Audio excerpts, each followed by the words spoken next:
Avant de plonger dans la méthode de résolution de problèmes 8D, permettez-moi de vous raconter une petite histoire. Imaginez-vous dans une salle de réunion, face à un problème épineux qui vous donne envie de vous arracher les cheveux. Vous cherchez désespérément une solution, mais votre esprit est aussi vide que la page blanche devant vous. Eh bien, ne vous inquiétez pas. Aujourd'hui, nous allons vous présenter la méthode 8D, accompagnée de votre arme secrète, un stylo et un bloc-notes. Oui, vous avez bien entendu. Ces modestes objets seront vos compagnons de route tout au long de cette aventure de résolution de problèmes. Alors, attrapez votre stylo, tenez fermement votre bloc-notes et préparez-vous à conquérir les défis qui se présentent à vous. Étape 1. Constituer une équipe.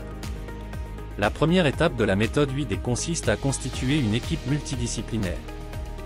Chaque membre apporte une expertise unique pour aborder le problème. Un chef de projet est désigné pour coordonner les efforts. La communication et la collaboration au sein de l'équipe sont essentielles pour une résolution efficace. Étape 2.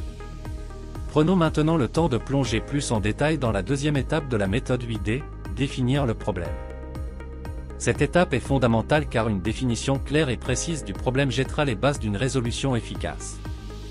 Pour commencer, il est essentiel de rassembler toutes les informations pertinentes sur le problème. Cela peut inclure des données de production, des rapports d'incidents, des commentaires des clients, des échantillons défectueux ou toute autre source d'informations utile. Dans cette étape, nous allons utiliser une méthode simple mais puissante pour explorer et comprendre le problème avant de passer à la résolution. Il s'agit de QQ ou QCP. Vous pouvez voir la vidéo sur les outils de la qualité pour plus de détails sur cet outil. En résumé, lors de la deuxième étape de la méthode 8D, prenez le temps de rassembler les informations pertinentes, d'analyser les faits objectivement, de formuler une déclaration de problème claire et mesurable, et de comprendre l'impact du problème sur les clients, les opérations et les résultats financiers. Une définition précise du problème jettera des bases solides pour la résolution efficace qui suivra. Étape 3. Mettre en place des actions immédiates. La troisième étape consiste à prendre des actions immédiates pour contenir le problème et minimiser les conséquences négatives. Cela peut impliquer l'arrêt de la production, le rappel de produits défectueux ou d'autres mesures temporaires pour assurer la stabilité et la sécurité.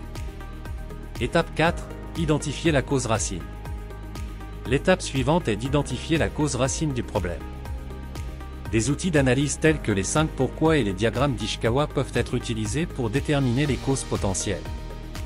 En menant des enquêtes approfondies et en analysant les faits, l'équipe peut découvrir la véritable cause sous-jacente du problème. Étape 5. Mettre en œuvre des actions correctives. Une fois la cause racine identifiée, il est temps de mettre en œuvre des actions correctives. Cela implique de générer des solutions pour éliminer la cause racine. L'équipe doit évaluer les différentes options et choisir les actions correctives les plus appropriées. La planification, l'affectation des ressources et une mise en œuvre méthodique sont essentielles à cette étape. Étape 6. Vérifier l'efficacité des actions. Il est important de vérifier l'efficacité des actions correctives mises en place. Cela se fait en collectant des données avant et après la mise en œuvre des solutions. Les indicateurs clés de performance, KPI, aident à mesurer les progrès réalisés et à évaluer l'amélioration obtenue grâce aux actions correctives. Étape 7. La septième étape vise à prévenir la récurrence du problème à l'avenir. Des mesures préventives doivent être mises en place pour éviter toute rechute. Cela peut inclure l'élaboration d'un plan de contrôle, des formations pour le personnel, l'amélioration des processus, ou d'autres actions visant à renforcer la résilience du système.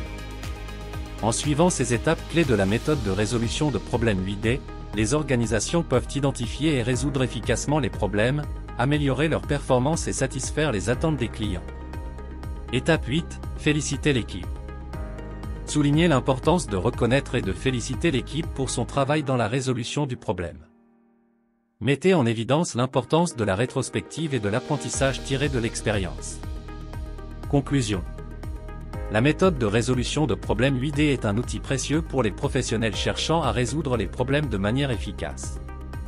En constituant une équipe solide, en définissant clairement le problème, en prenant des actions immédiates, en identifiant la cause racine, en mettant en œuvre des actions correctives, en vérifiant leur efficacité et en prévenant la récurrence, les organisations peuvent résoudre les problèmes de manière durable. En conclusion, La méthode de résolution de problèmes 8D est un outil puissant pour aborder les défis de manière structurée.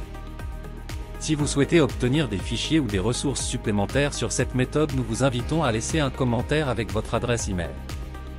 Nous espérons que cette vidéo vous a été utile dans votre parcours de résolution de problèmes. Mettez en pratique ce que vous avez appris et continuez à développer vos compétences. Merci de nous avoir suivis et à bientôt.